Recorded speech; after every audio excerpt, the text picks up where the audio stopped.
universe is in existence. If the preventive vector is always in existence, and it means this world cannot exist.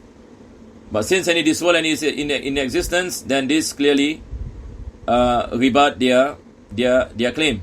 This is point number one. Point number two, pertaining to the precondition. Point number two is pertaining to mane, which is contingent. If the preventive factor is contingent, if the preventive factor is contingent, something that comes, and then we need to ask about what happens before it, because when there is no preventive barrier, the universe can come into existence. The universe can come into existence. So if the preventive factor is contingent, if the preventive factor is contingent, and the fact that the universe has a beginning, then it means that before the universe is not in existence. So if the preventive factor is contingent, then we are in need to believe that there must be preventive barrier which is contingent that comes before it, and also that comes before it, and before it. This leads to infinite regression, and this is impossible.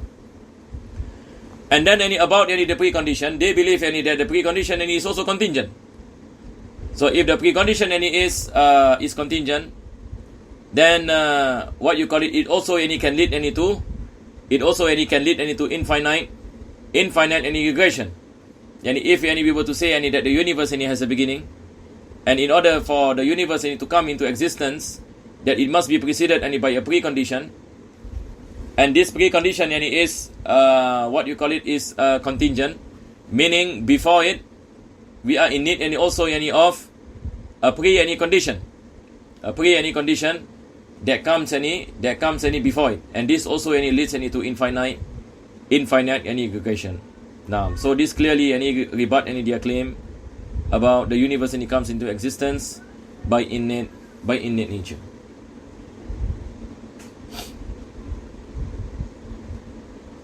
So here the author mentioned there is no doer other than Allah alone, and He is the doer and the one who chooses.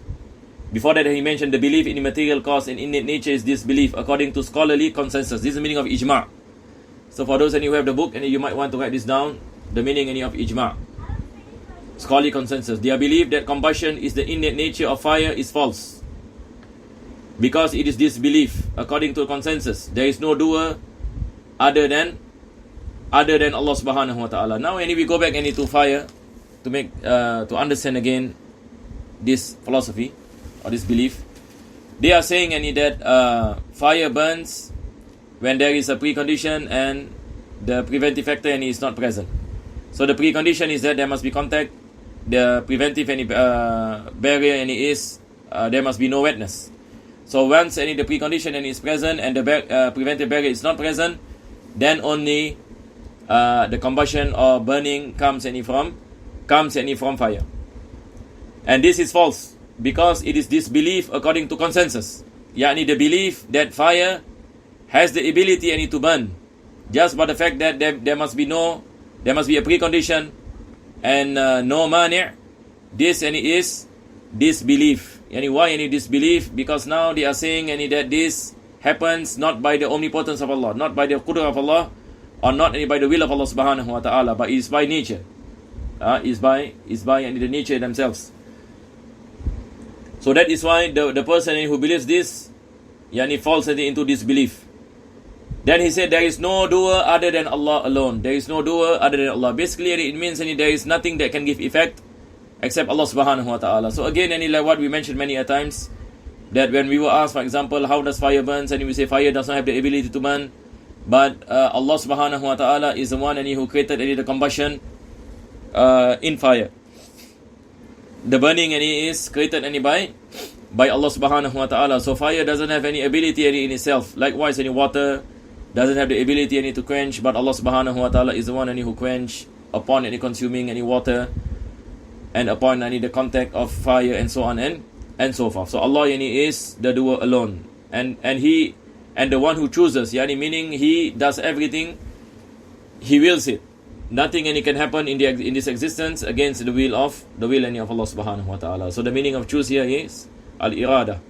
Yani it goes back any to the will any of Allah subhanahu wa ta'ala. It is also impossible for Allah to be ignorant. Ignorant and basically the opposite any of knowledge. This is impossible any for Allah subhanahu wa ta'ala. Now he speaks any about the opposite any of al-ilm. The opposite of al-ilm is al-jahl, that is ignorant. Ignorance any is of two categories. There are two types any of ignorance. Number one is compound ignorance and simple any ignorance. He will give an example. There is such thing any that is compound any ignorance and simple any ignorance. Compound ignorance is to conceptualize something other than the way it truly is. Yani for example, this is water. This is water. Somebody says this is coffee. This is coffee. In reality, what is the reality? The reality is when we taste this, it is water. But if somebody and he says and it is coffee, we say this is ignorance, but it is a type of compound any ignorance. Right. What is the difference any between compound ignorance and simple ignorance? Simple ignorance, any for example, if I ask any this question, what is this? A person say, I do not know. I do not know. This is simple ignorance. But if he claims, he said that this is coffee, but in reality, what is the reality? The reality, al-waqi', that it is not coffee, it is water. So which is any worse? The first person any who says that I do not know, or the second person any who claims that he knows, but his knowledge any is against any the reality. This is the meaning of compound ignorance, and this is worse any than simple ignorance. Because those any who have compound and ignorance, they thought any that they know, but their knowledge any is against the reality. In reality, it is ignorance, but the fact that they claim any that they possess any knowledge and understanding the reality. That is why we say this is compound ignorance. Number one, they do not know what it is, and number two, they thought that they know, but in reality, they do not know. That is why it is compound. It is ignorance and over ignorance. So he said, compound ignorance is to conceptualize something other than the way it truly is. Yani against al-waqi', against any the reality. It is to be ignorant of something while at the same time being ignorant of one's own ignorance concerning it. Number one, he doesn't know that it is water. Number two, that he thought that it is coffee. So he believed that he is right, that he possesses knowledge, but in reality he does not possess the knowledge.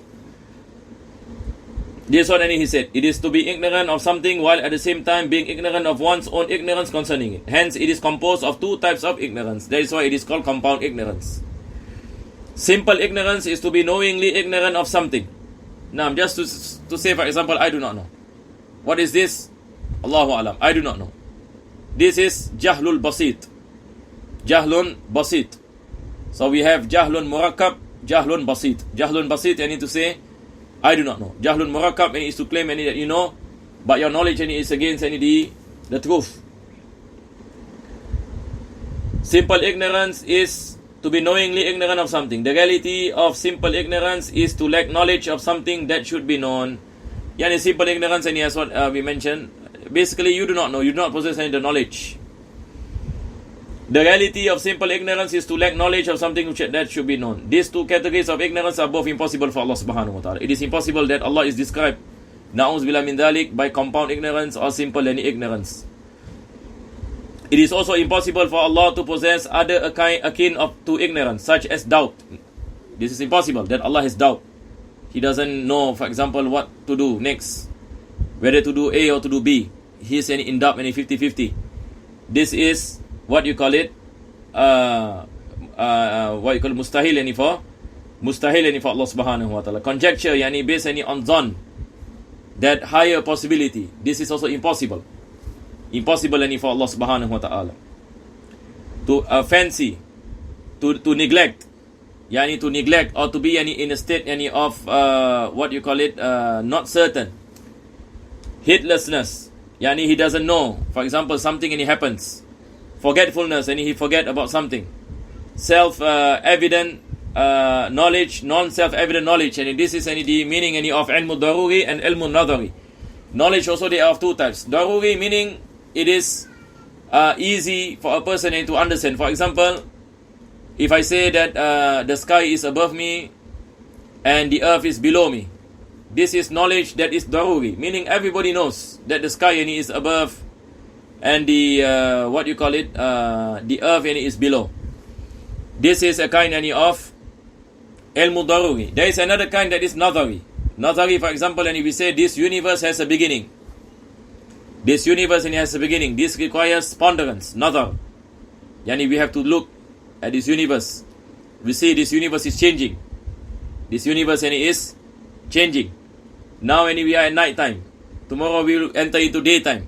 Sometimes we are sick. Sometimes we are healthy. Sometimes it is hot. Sometimes it is cold. Since we are looking at the universe changing, and one of the signs of contingency is the concept of change.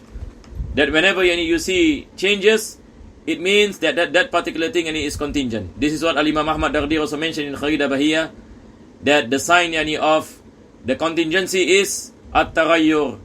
That whenever there is change, it means that it is contingent. So how do you ascertain that this universe is contingent? That it has a beginning? Because it is subjected to change. That is what Allah said, Inna fi khalqis samawati wal ardi wa ikhtilafil layli wan nahar la ayatin li ulil albab. Ikhtilafil layli wan nahar. The change of night and day. La ayatun li ulil albab. These are the signs for those who possess intelligence. Because by this concept of taghayyur, you understand that this particular universe is hadith, has a beginning. So this is a type of knowledge based on nadari. So there is a difference between daruri and nadari. Both cannot be ascribed to Allah subhanahu wa ta'ala.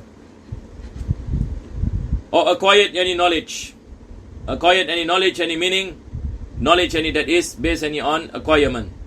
To iktisab. Meaning last time you do not know, now you know. Even though we say it is based on yaqeen, but this knowledge also is acquired. It is preceded by ignorance. This is also impossible for Allah. According to the view of some scholars, acquired knowledge is a knowledge that was preceded by ignorance. Although you come to yaqeen, so you cannot be saying that Allah has knowledge based on yaqeen. It cannot be said. Why? Because even knowledge based on yaqeen is preceded by ignorance. This is the meaning of the acquired knowledge, although we say it is based on yaqeen and conviction. So we cannot say that the knowledge of Allah is yaqeen, or knowledge in Allah is based on zan, or shak, or daruri, or nadari, or based on forgetfulness and negligence. All this are impossible for Allah subhanahu wa ta'ala.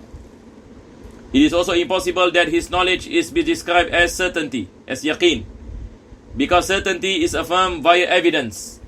That's what I mentioned earlier. There is a when we say acquired, earlier we mentioned acquired meaning it is preceded by ignorance.